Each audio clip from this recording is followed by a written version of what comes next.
In this episode, I'm in conversation with the brilliantly wise and modern Asian female, Bonnie Wan.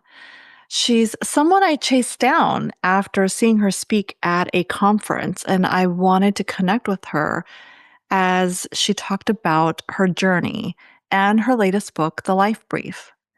And you'll soon know why I wanted to be in conversation with her. Bonnie Wan is a life strategist and the author of the book, The Life Brief, a playbook for no regrets living. I know that as you listen to our conversation, you'll feel the same about how warm and brilliant she is. So let's drop in. Welcome to Asian Like Me, presented by me, Dr. Sohee Jun, the podcast for the modern Asian woman redefining what it means to thrive. I've spent years navigating the complexities of culture, family expectations, and career ambitions. Here, we have real, unfiltered conversations with incredible women who are breaking barriers, charting their own paths, and owning their power. Together, we'll dive into the wins, the lessons, and the challenges we all face. And yeah, we'll laugh. We'll share stories and drop some actionable tips to help you crush it in your own way. This is your space to feel seen, heard, and inspired. Ready to rewrite the rules? Let's drop in. This is what gives me hope. Yeah, I love that. That we can build community in so many ways. Expand on that for me. What gives you hope? Community. Community, intimacy, sharing heart space with kindred spirits. She came up with a line for her brief about only wanting to swim in the deep waters of the ocean and how difficult it is being in Japanese culture because it's not embraced to go deep with each other unless you're in the same family or, it's not as transparent as Western culture. May is attending my retreat from Tokyo. She gets up at 5 a.m. to do it on Fridays. And we all connect, everyone in the retreat, through the Marco Polo app. So all video based. And it's funny, we don't even notice our Western ways because all the women are, very transparent. A lot of TMI, not by my judgment, but by theirs on this app. And one of the women was sharing her bird. She had a bird on her chest while she was recording. An actual bird? Yeah. Oh, she wow. Has birds. The female bird was on her chest and she's talking to us, but it had pooped on her sweatshirt. Oh my gosh. You didn't notice, right? But we're all staring, when you watch the video. And then she goes, oh, it pooped on me. And she does that. And then May got on immediately after that video and said, it was just laughing, cracking up. She's like, oh my God, I cannot believe what a cultural moment that was. Nobody in Japan would allow the poop on their chest to be and just talk and share and really ignore that detail. I love what you said about her wanting to swim in deep waters. And, that's not the exact way you said it, but it was so beautiful in this stage of my life. And when I met you last year, and for those listening, they're probably like, who's talking? I am talking to the beautiful and the expansive Bonnie. And I met you last year at the Liberty Road Summit. By the way, Netta says hello, and she's blowing hearts and kisses. And it's a mutual connection of ours. And when I saw you talk about the life brief, your book, the stories that you told, there's just moments where you're like, oh man, I feel so seen. And she doesn't even know she's seeing me. I was front row and I was like, I have to talk to Bonnie, connect with her somehow. And I bet you get a lot of those moments that people just kind of gravitate towards you for the stories and all of the beautiful things written in the life brief, which we're going to get into. And now you pulled it into a retreat, and we'll talk about that too. That is what gives me hope that there are many, many others ready, willing to swim in those deep seas, those deep waters. Yeah. On this side of my life, nothing interests me than that. That is exactly what May said. And I don't want to tell her whole story, but she Yeah. lost her partner suddenly in an accident a few years ago. And so she's single parenting two young boys. And she's ready to open her heart again, but really wants to find someone who also wants to swim in these waters. I need to know May. I know you've said that. I'm like, I need to talk to her because I feel the same. I think the three of us, all three of us come from Asian cultures. Yeah. Slightly different, and this is the intimacy I'm talking about, how we can discover each other and drop in deep, fast, and have that linger. It is a new love language. It is. I think for me, I've been looking for that. So it's like in my life journey, whether I'm writing about it or who I decide to connect with again and keep with me, it is those deep relationships. I think I was just made for it. Some people are Yeah. just like, some people find it later in life, some people come around it or not at all. And I think you're right about it being a new love language. I just hit 50. That becomes so much more the leading thing for us. And now I'm speaking for both of us, but I think it's true. And let's hit on your book. I have been a brand strategist my entire adult life, 30 years, just left in 2024. I took the leap from career to vocation, I'm to say. And so now instead of doing brand strategy, I do life strategy and leadership strategy. But it came about in my own life in a really dark moment, a despairing moment, or I thought it was a despairing moment. It was for me. I hit a ditch in my marriage that I didn't think I could get out of. And as a just reflex, spontaneously in my darkest hour, I decided to meet my life with curiosity instead of fear. See, that's what I'm interested in. The moments of curiosity versus leaning away from fear. What sparked that for you? I was well practiced in it in my work because as a strategist, you always start with questions, not answers.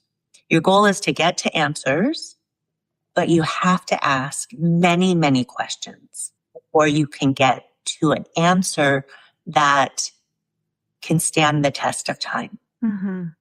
And that can unlock innovation and creativity, possibility.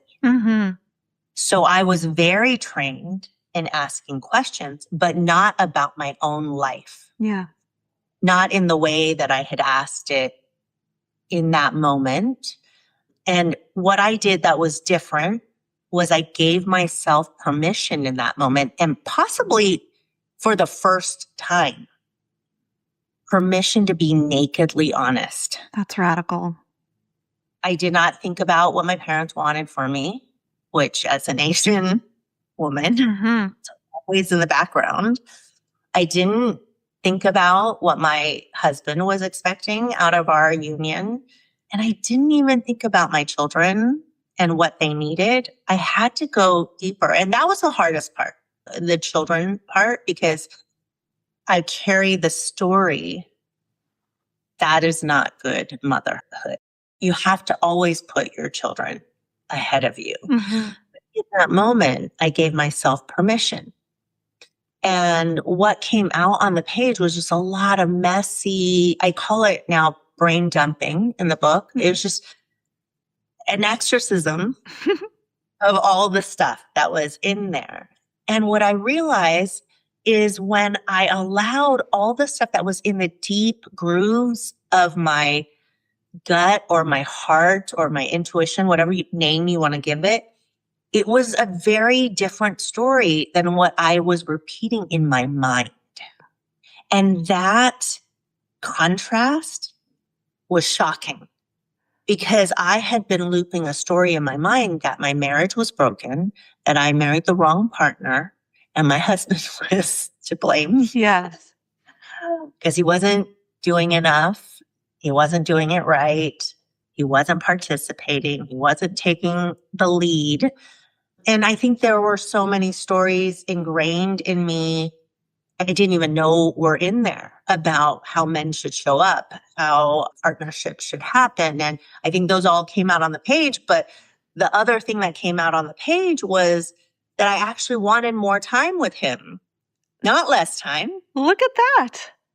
but I wanted more meaningful time, not comparison, critiques, schedule conflicts. We were just negotiating our lives to just survive. And then as I looked deeper into time, what was coming out was I also wanted time for me. And I also wanted more present time with my children. And so this theme of time was just kind of falling out onto the page. And what I realized was it wasn't my marriage that was broken. It was my relationship with time. That is such a pivot. Yeah. And when you pivot, suddenly all those dark thoughts about separation, divorce, that all it radically shifts to, oh my gosh, how do I solve this new problem I've just unearthed? It's time. I could see all the ways my people pleasing, my ambition, trying to be the hero at work, get the next promotion, the perfect PTA member or whatever we called it at that time, unity member, the perfect daughter, sister, etc., and left me exhausted at the end of each day to give back to my most important relationship, which is with my husband, which is the foundation of our family. And when I realized that, then new ideas came to bear, which is very much like my professional life, right? When we meet our client's business with curiosity, ask all the hard questions, all the penetrating questions, we connect the dots. We often see what the leaders of the company can't see for themselves. That's right. Because they're so close to it. And they too are looping their own stories about what makes them special or different. This is again why I found you so resonant. Similar path, similar way of looking at myself and the stories.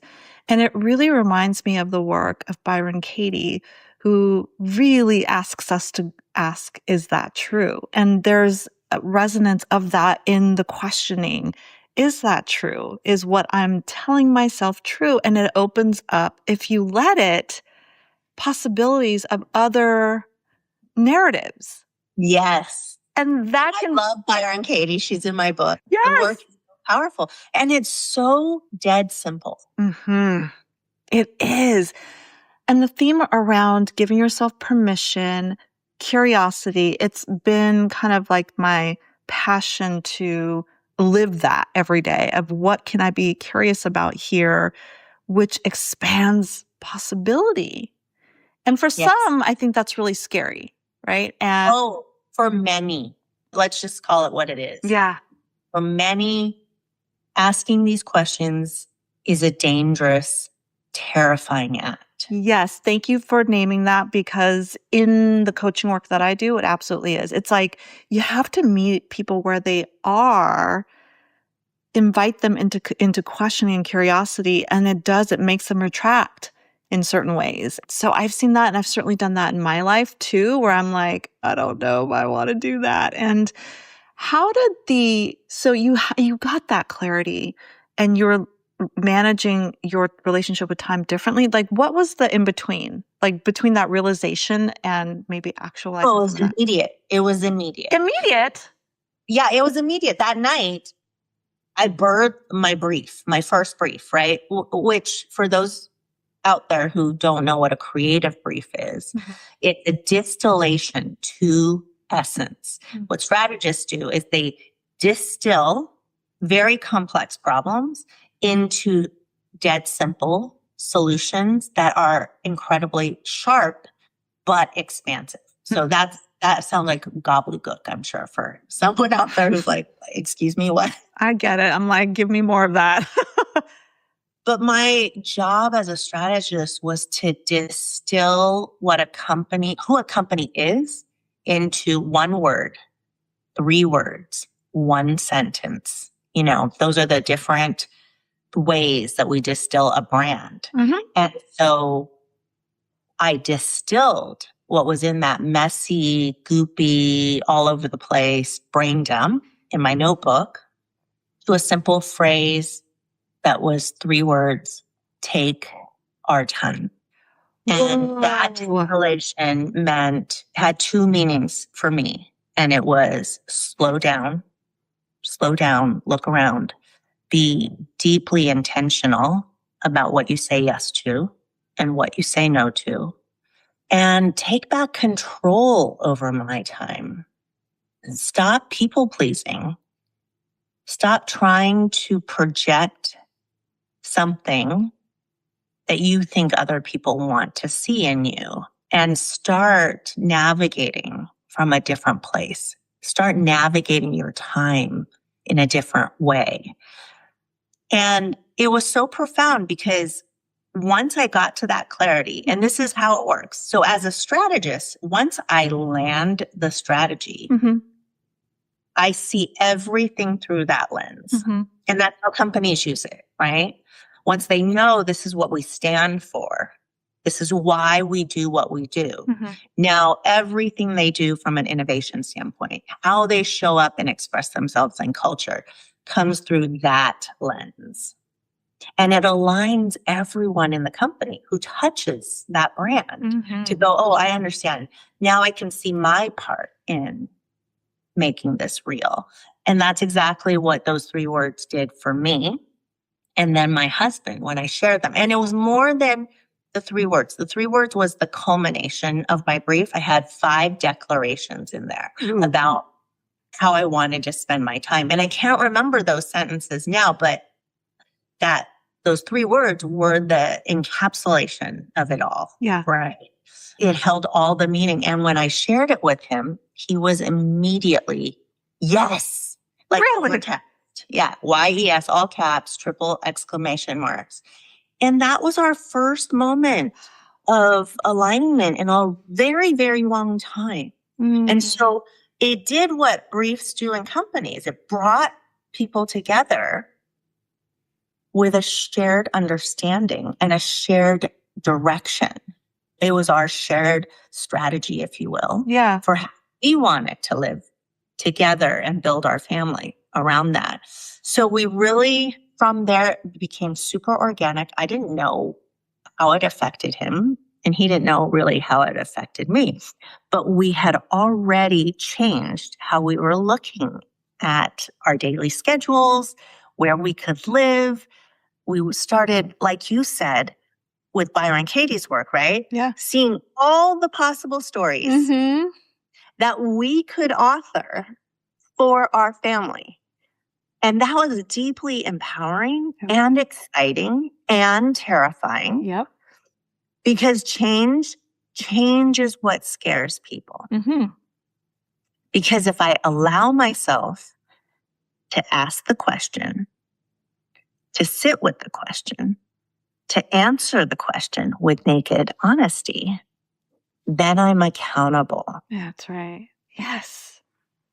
For seeing my part in my life and what I need to change. Yeah. And I'm scared that when I change, I will lose the things that are precious to me. Yeah. And some of that, and when we talked months ago, I shared in that process of becoming my own, like advocating for myself, ownership mentality, right? An owner's mindset where I'm leaning into that I have choice and I can choose the paths in my work and in my personal and the friends and the time. If I have that much power, then I also will accept the downsides and the scariness and any kind of impact that my decision makes. And that's a big responsibility that most people are afraid to have with this kind of luxury of choice.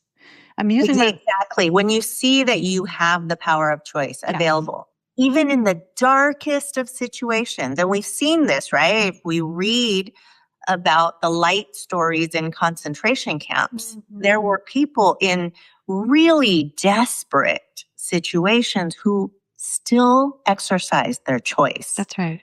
to show up with light or love or generosity or compassion. Yeah. Put other people first, right? So we know that there's the human capacity to do that, but we have to be ready. And that's another thing I talk about. Not everyone is ready. And I embrace that because it's scary, but it brings up two thoughts for me. One, in this practice that I've been doing for now 16 years, I have found that the answers we seek lie behind the questions we avoid. Ooh, I love that so much. Say that one again. The answers we seek lie behind the questions we avoid. That's right. Yeah. Our bodies know, our wisdom knows. Because behind those questions are our truth, not the truth, our truth. And when you start living by your truth, you become your own compass and you become empowered because you see that you have not only choice, but agency in how you live.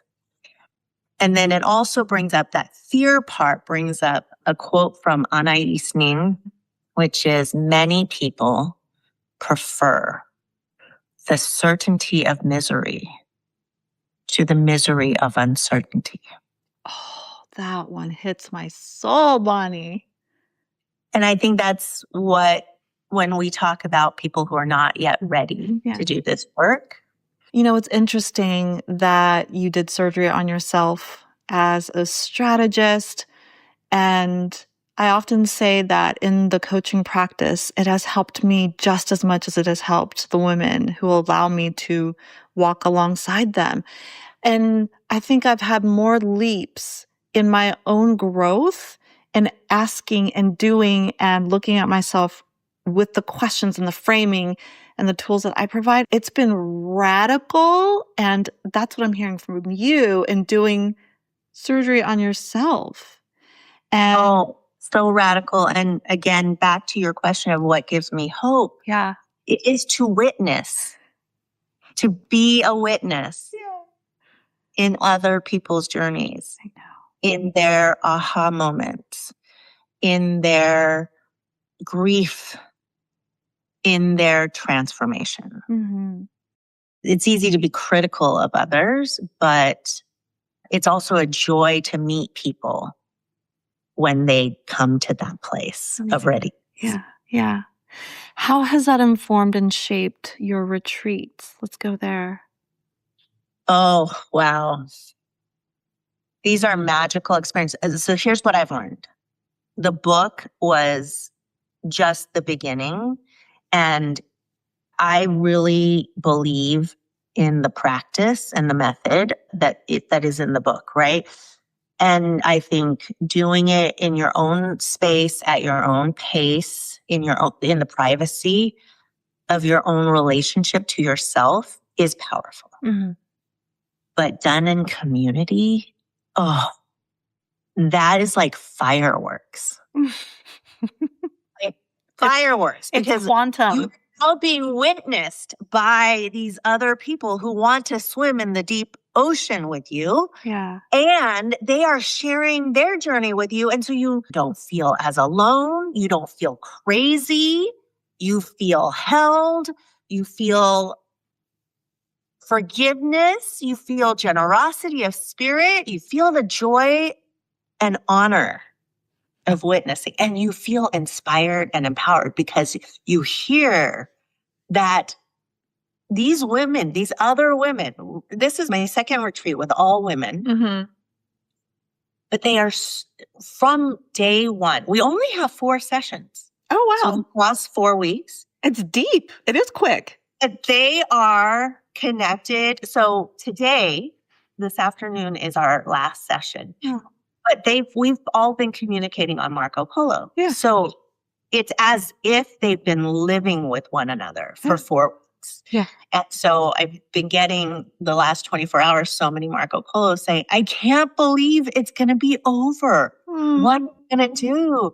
Because there's this community that is built, a safe space, whoever you are, to express however you feel with zero judgment, with total acceptance, and to be witnessed. Yeah. One of the phrases I say often is, I'm sharing this with you to a friend. I would say, like, to witness it, to like, I need somebody to witness it. And it My is, witness. yes, it is that of making it real. Like, am I doing this? Did anyone see that? And I had that same thought last night, Bonnie, where I was like, I really need to talk this out with somebody to like help it take shape and to have some push and pull and some tension that you can work with. It's like molding clay, right? Like you need Yes. something. I love that analogy. I see it. I can feel the molding. Yeah. And I was like, I really need to talk it out and not just have it ruminate in my head because I'm giving it too much energy. The ability to share with somebody that they can witness it in their way, you process it, and it forms differently. It's so different to be witnessed, to be seen, to be understood. These are the things that make us human. And this work with so many people now over these years. And the central question, which is hard to answer at face value, all the other questions lead you to the central question, is what do you want? And will say to me, isn't that such a selfish practice? You're Asian.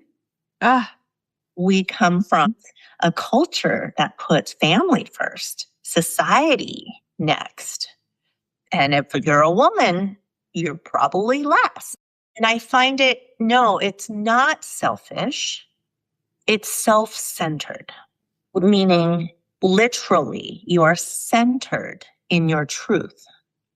And when you peel back the layers, take off all the masks, what you realize is inside everyone's truth is to belong, is to connect, is to be seen, is to be valued, is to be heard, is to be understood, is to be witnessed. Yes. I used to say to people jokingly and real, why do you think I'm on the stages and speaking? So I can be seen. And that is truth. There's a part of that in my growing up experience. And I've heard about yours too. You and I share that. We're both immigrants. You from China, right? And I'm from Korea. From Taiwan. But yes. Sorry. There might be a discussion about that. It's this deep desire then, and I didn't even know it, to belong, to be seen, and layer that with wanting that in my own, family of origin. It's both macro and individual and every layer in between. So it's like the seeing and witnessing and just being known is so deeply ingrained and so deep. And the immigrant experience starts from day one, right? If we had grown up in our home countries, we would not feel so viscerally that need, that hunger, that deep human longing, because it would not have been othered. Yeah. We would not have been excluded. We would not have been discriminated against. We would not have experienced what bias looks like in every single shade. Yes, sister. Not seeing anyone like me and wondering if a path was possible. Overworking myself to prove I belong. All of those narratives and actions. Overworking ourselves, and for me, shedding every part of my origin story, my origin identity, feeling shame about it. You feel shame for who you are. I certainly get that. I spent most of my teenage years trying to erase myself and lighten the hair and create a fake fold in my eye and all the things to fit in. And I didn't have a word for it then, but there is a level of shame underneath that. So it does run deep. And my adult years and through the coaching and through therapy was really coming back home to myself. And that's, I feel, the work that you do through the retreats and through the book is helping people come back home to themselves. And I love that phrase that you said, you have a different relationship with time. Bonnie, like, I'm just closing my eyes. You are obviously ambitious. You have 4 children, right? How does Mhm. what does it look like now to be living and embodying that, take your time with all of the ambitions that are deeply still in you in different ways? How do you navigate that now? Well, my ambition has changed. So I've always been an achiever, Mm-hmm. which I'm sure is like you, right? Yep. Because one of the things that when you're an outsider, you work even harder to make it and prove that you are worthy and you're, worthy of that belonging. But I climbed all the peaks in my career, all of them. You really did. I really did, and I'm not saying that with arrogance, but I worked really hard to get there, but they were not fulfilling. And the cost of doing that was my time with my most important relationships. And so I made that leap in 2024, and now I have time affluence. I still have my ambition, but I'm right here talking with you in my living room. I moved my mom in who has dementia. She's at art class right now. But she lives behind these walls. Yeah. I have 2 of my 4 children at home. One of my college children back here for Valentine's Day.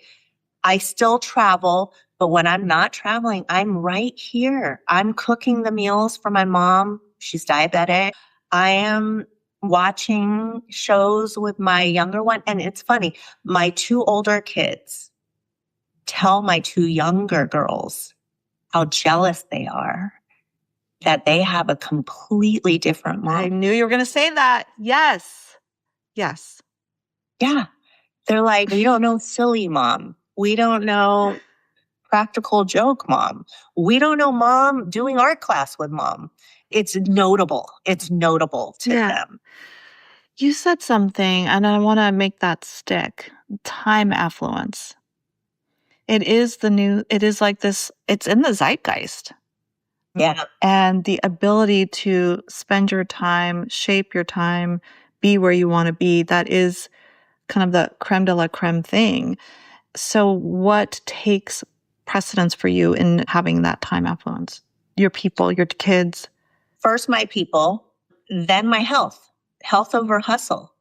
That's another one of my briefs. Mm. I'm putting health over my hustle. So my ambition is redirected now Mm-hmm. towards the things that really matter to me, that sustain me and fulfill me. Because all those whatever awards titles, the salary was great. Yeah. It was the hardest leap, right? But it's so fulfilling to have utter control Yeah. for what I say yes to. And now 90% of my time is saying yes to the things I love versus having to drag myself out of bed and put the armor on because I had to go deal with a whole bunch of situations or work that I was not invigorated by. Yeah. Right? It feels like a full circle moment in the sense of like what you did in the corporate world and you still do is help distill the most complex into the simplest, beautifulest truths. And I have said time and again, and I have found through my own experience, the most precious things are simple. They're the simplest things: time, presence, connection. And similar to you, in my corporate life, got the corner office, did the climb, got the promotions. I desperately wanted the promotions, Bonnie, and you better believe I worked my ass off. There's nothing like the immigrant individual experience to like, we have a 7th gear of a work hustle, like unstoppable. So I get you. And so having achieved all that and the teams, And we don't need it though. So I think that's the key. let's say that again, we don't need it. We don't need that hustle. Even to succeed. Had I known this through my 20s and my 30s and part of my 40s, had I known this, and I tell young women this all the time, is that when you are dead simple clear about what matters most, about what is essential and vital, two of my favorite words, essential and vital. I am writing that down. Then you can radically prioritize. But here's what women do. Here's what women and immigrants and, lots of boxes, right? We cover all bases. We become perfectionists. We want to prove that we can have that seventh gear. We can work harder than anyone else.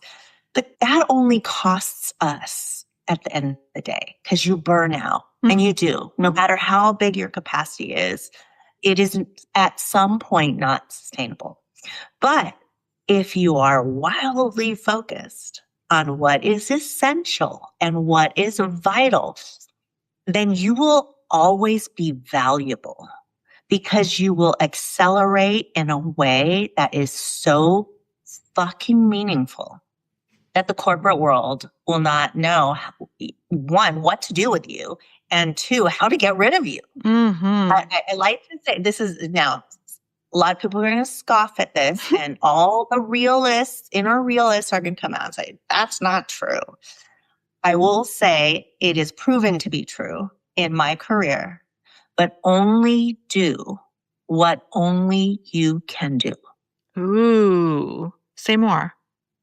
Only do what only you can do. Know what makes you valuable, what you do better or different, distinctly from everybody else. And make sure you do that at least once a day. And they will not be able to get rid of you. That is some power tips here. Oh my gosh. This word is so reused, and it's true. Both can be true. So authentic. It's be you at your times 10. Yeah. And display it in full color. And, for a long time in my career, they didn't know what to do with me because I was openly maternal, and that wasn't all the chief strategy officers. What do you mean openly maternal? What does that look like in practice? Like, I was openly caring about people, right? Yeah. I grew up in a very cutthroat corporate environment, as many people out there are still in. Yep. But I showed up deeply caring.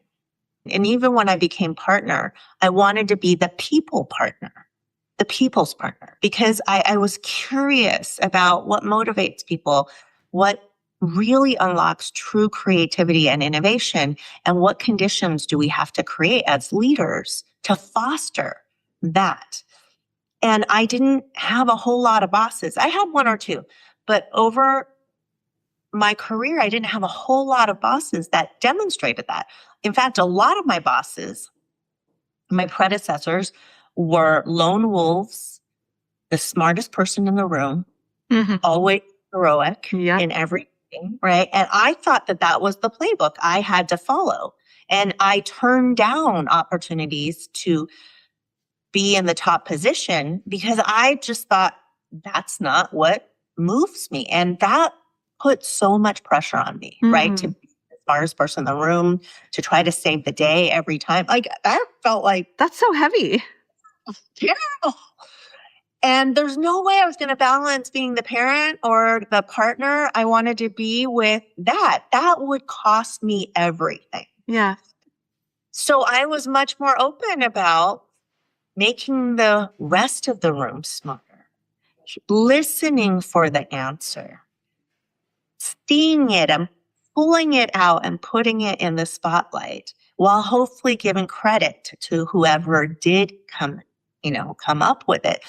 But it was a wholly different way to show up. And I was more of a facilitator than the one with all the answers. And that's expansive. That expands the dialogue.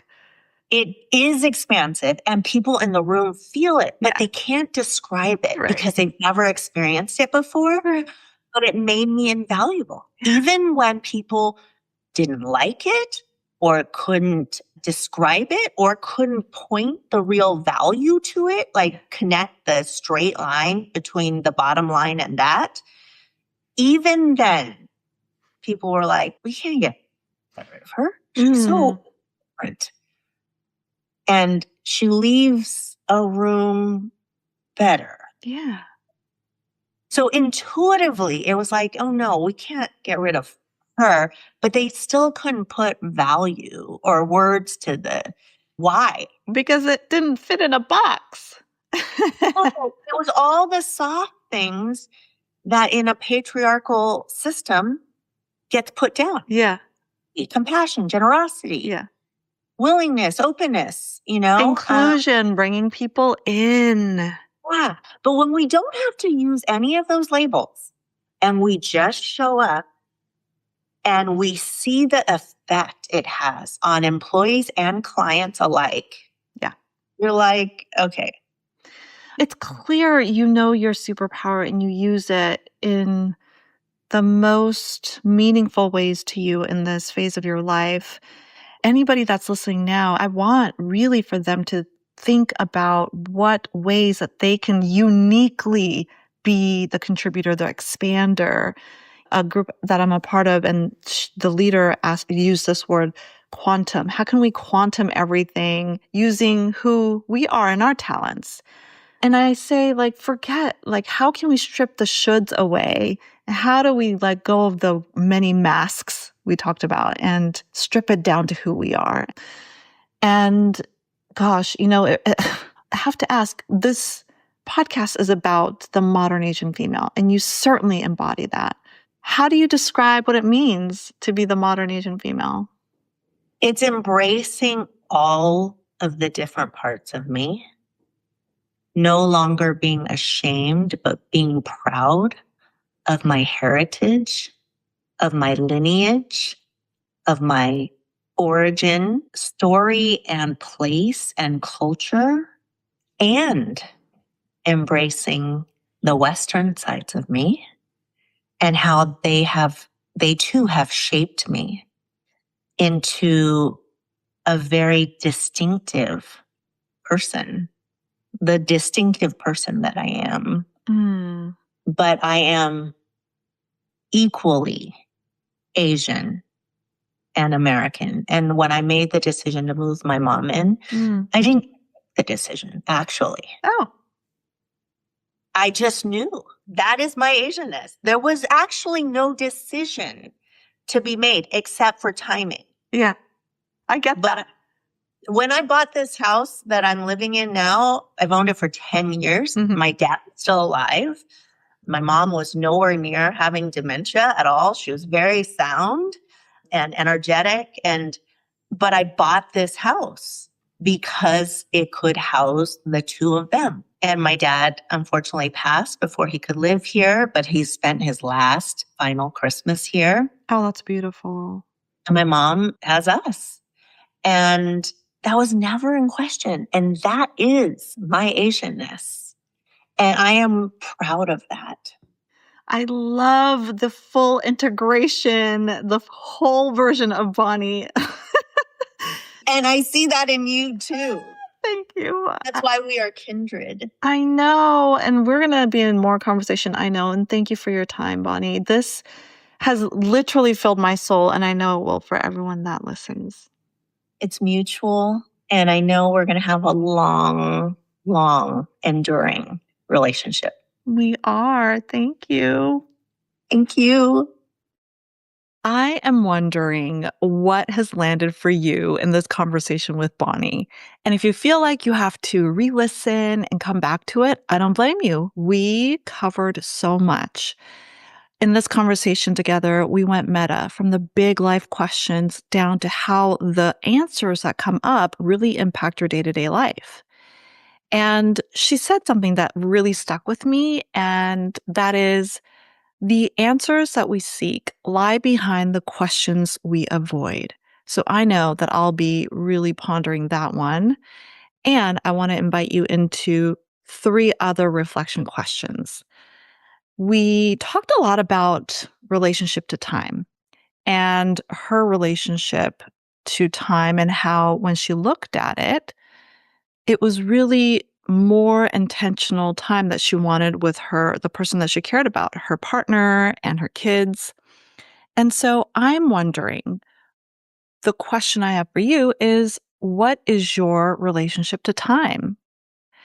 And to double click into that, what is it currently and what do you want it to be? And then another question I have for you, as we talked about what's essential and what's vital, is what's currently essential in your career and life? And then the double click into that is what's vital? The difference being essential is what are the absolute necessities? And then the vital is what helps you thrive? What gives you energy? So, what's vital in your career and life? And we also talked about hustle culture, especially for Asian women, where we have so many imprints about the always doing and really doing for everyone. And so I called it the seventh gear and wondering, what is your relationship to hustle culture and the seventh gear? And perhaps there are things that no longer serve us. And how do we start to drop some of those stories? I hope you enjoyed this conversation with Bonnie, who is a speaker. She's a leadership and life strategy coach, and her book, The Life Brief, is available where all books are sold. If something jumped for you in this conversation, share it out. This is how we amplify the stories that need to be heard now. So share it with your work wife, share it with your bestie, and your tribe. And if you haven't yet, I invite you to rate, I invite you to follow, and leave a review because I am bringing forward so many more connective stories. So until next time, be well.